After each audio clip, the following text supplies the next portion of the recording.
Greetings, my beautiful lovelies. It's Emmy. How are you? It's great to see you and welcome back. Today I'm going to be making some bread.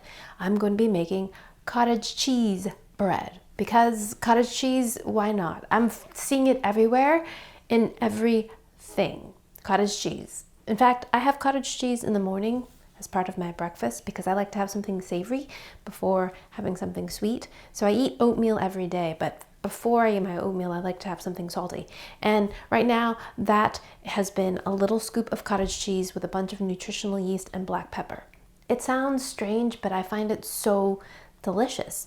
So I too am on a cottage cheese kick, but I don't find the impulse to put it in everything. Anyways, I digress.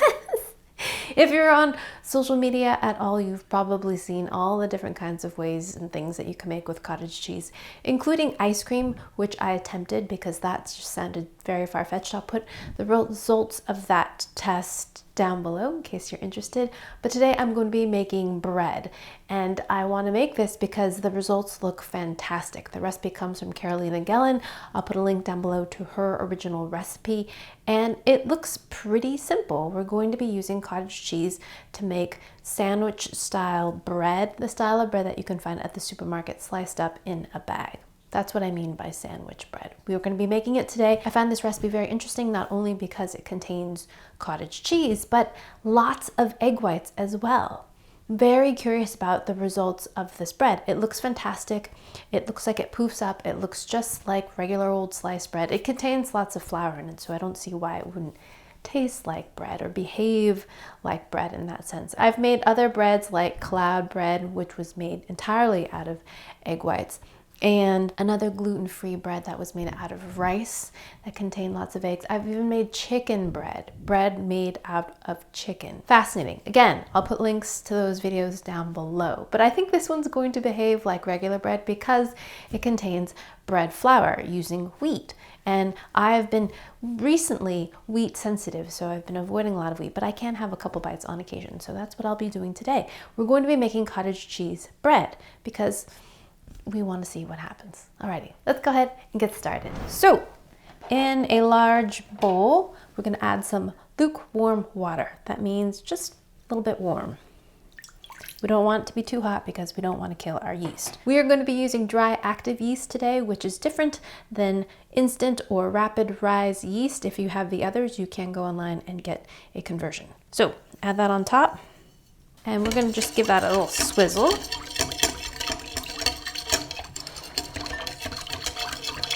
To help dissolve it a bit and allow the yeast to wake up. Now we're going to set that mixture aside. It smells great. Next, we're going to need some egg whites, 6 to 7 egg whites, or 1 cup, or 250 grams. So I am going to weigh that out. I've demonstrated this many times, but I like to use my impeccably clean hands to separate my yolks from my whites, because oftentimes in recipes, egg whites want to be yolk free. The yolk has the fat in it, and if you get any of that into your egg whites, it prevents it from floofing to its maximum because of the fatty egg yolk. So looks like 1 egg white for a large egg weighs about 30 grams. So need to keep going here. So beautiful. Okay, we're gonna do this until we get to the correct amount. Wow, look at the size of that egg. That's a big one. See, for me, it looks like it's going to be about 8. Oh my gosh, like exactly. Beautiful. So into a blender, we're going to combine the egg whites. Very nice. Gloop. Along with our cottage cheese.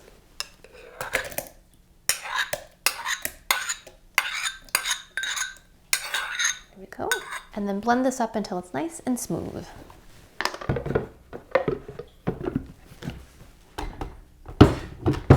Okay, here we go.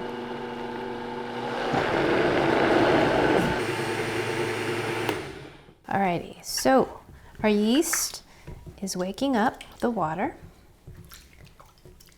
And now we're going to add our cottage cheese and egg white mixture to that. Bloop.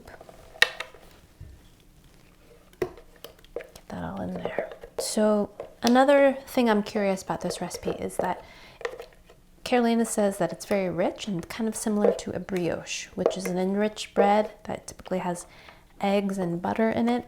This, of course, has lots of eggs, but this time it's just egg whites. So I am curious to see what the cheese and eggs do, egg whites do to this recipe.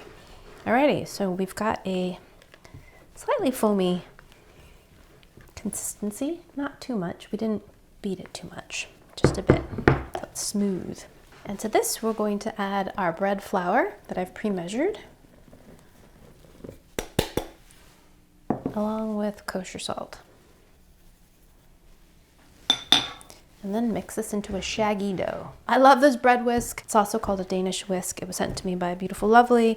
And while I am not usually a fan of unitaskers, I find I use this thing all the time. Katie sent this one to me. This one is fantastic. This wire goes all the way through the handle, so this can't pop off like my other one, which was a bit of a nuisance. So this will make a shaggy dough. And now we're going to knead this until it gets smooth.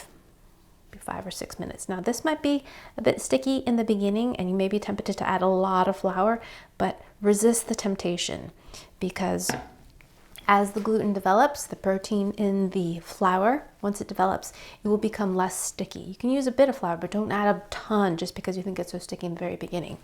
So I'm going to use my dough scraper. Let's dump this out. This is another fantastic tool. This very inexpensive plastic thing. Love it. Use it a ton whenever I make doughs and bread. It's great. Very handy tool. So we're going to knead this. I've got my flour here if I need it, but between the kneading and using the pastry scraper or the bench scraper, we should be good. So this is great because then you can scrape your work surface and get any of that extra excess dough off, right? I find beating it very cathartic, but also helpful in terms of kneading too. It makes a little bit of noise. Sometimes I'm doing this late at night and my husband's like, she must be making bread. See how it's sticky and sticking to the surface, but as you do this more and more, you'll find that the dough doesn't stick. And the recipe does say if it's too sticky, you can add flour. So I'll keep kneading this and come back when it's smooth. Alrighty, my lovelies, I'm back. And I did use a little bit of flour, not much, maybe a couple tablespoons, just to get the dough off my hands. I find that's the easiest way to get sticky dough off my hands is just to take flour and rub it in your hands and then rub until all the little bits come off and then work those bits back into the dough. And you can see just in a period of a few minutes, the dough has gotten a lot smoother. Still a little sticky. That's okay.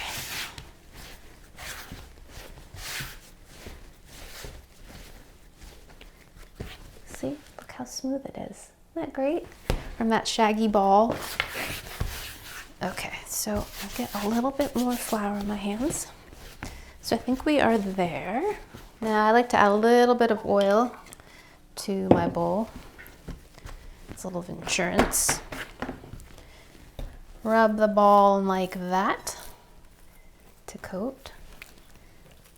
Tuck everything under.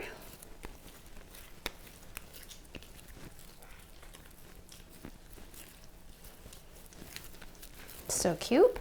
After we let this proof for an hour, this will double in size. Then we're going to flatten it into a rectangle and then roll it up like a log. Then pinch the seams down and then place it into a parchment lined pan. Now it's important that our pan is the right size. The recipe calls for a 10 by 4 inch pan. Mine is 10 1/4 by 3 5/8. So I believe this pan will work. A standard 9 by 5 pan will not work. The dough will overflow out apparently. And so if you have a standard loaf pan, then you might want to divide this dough into 2 smaller loaves. Then we're going to bake it in a hot oven, 400 degrees, for about 40 to 45 minutes. Or when the bread is thumped, it sounds hollow on the bottom. Also, if the bread starts to overbrown, you might want to take a piece of foil and lay it over the top of the loaf so it doesn't get too dark. And then the bread should be finished. So I will come back and we will give our bread a slice and a taste. We want it to cool completely before we slice into it. They always say that, but that's so hard. I mean, freshly baked hot bread out of the oven. I don't know. We'll try our best. All right, my lovelies, I'll see you in a little bit.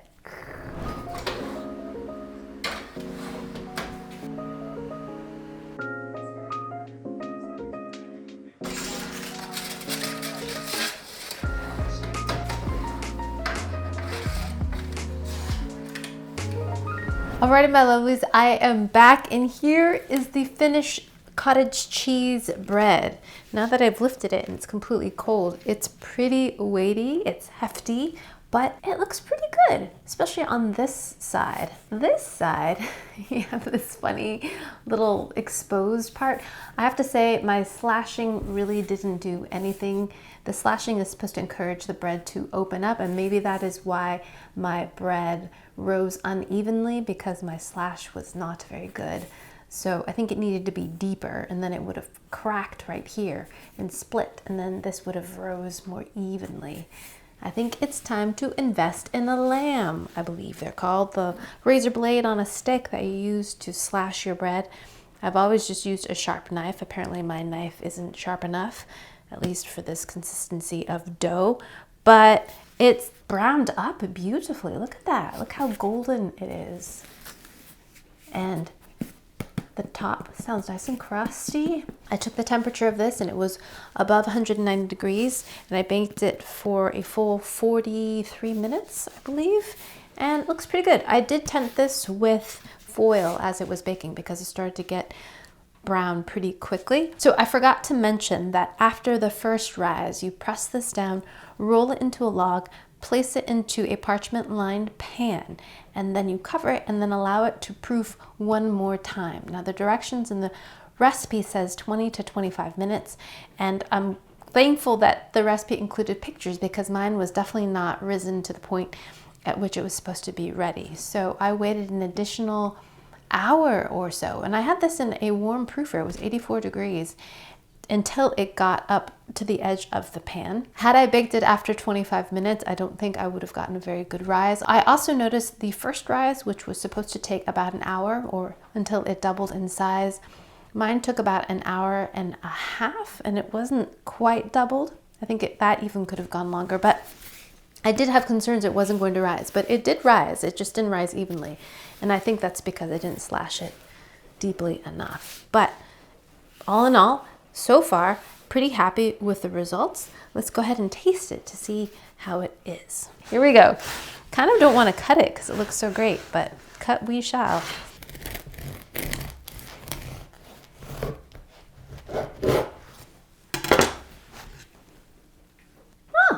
Not bad. Looks like bread. Feels like bread. Does feel a little dense. Smells like bread. I'm cutting this awkwardly because I want you to see me cut it, but it's on the opposite side.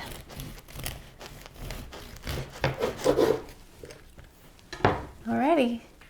Here's the loaf of bread. Here's a slice of bread, I should say. Looks pretty good, but I have had some breads that look just like breads but don't feel like bread, particularly the ones that were made of egg. My chicken bread and the cloud bread, those look just like bread, but they didn't feel at all like bread, but they contained no flour. This contains quite a bit, so I have high hopes for this. There it is. Alrighty, let's give this a taste. Itadakimasu.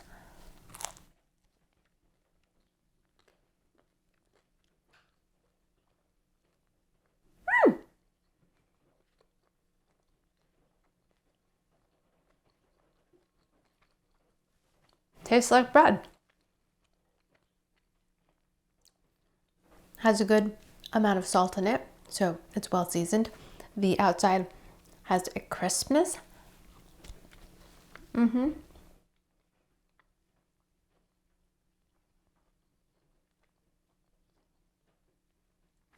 It's not overbaked, it's not dry, but there is a slight difference in texture. It's denser. It has a denser quality to it. It feels heavier in your hand. and in your mouth too. It's just weightier. And when you pull it apart, it tears like regular bread, but it has a little bit more resistance. And that's not just the bread flour in there, I think. I think it's just denser because it has all that egg in there and cottage cheese. But it tastes good.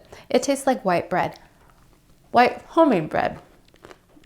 It just has a different mouthfeel and crumb quality. It has a little bit of elasticity, like a little bit of kind of stretch to it, more so than just a bread that's made with bread flour.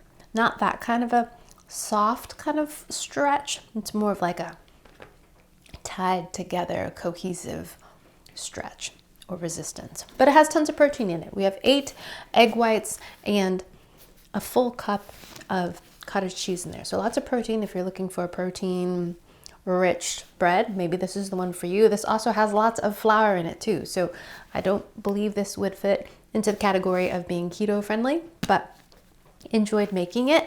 And of the cottage cheese things I've made, this one is pretty stinking good. But I also love cottage cheese just straight up with some cracked black pepper on it. And of course, nutritional yeast. Love that on top too. Just so stinking great. I'm gonna have it almost every day for breakfast. All right, Melodies, thanks as always for watching. I hope you enjoyed that one. I hope you learned something. Please share this video with your friends. Follow me on social media. Like this video, subscribe, and I shall see you in the next one. Toodaloo, take care, bye!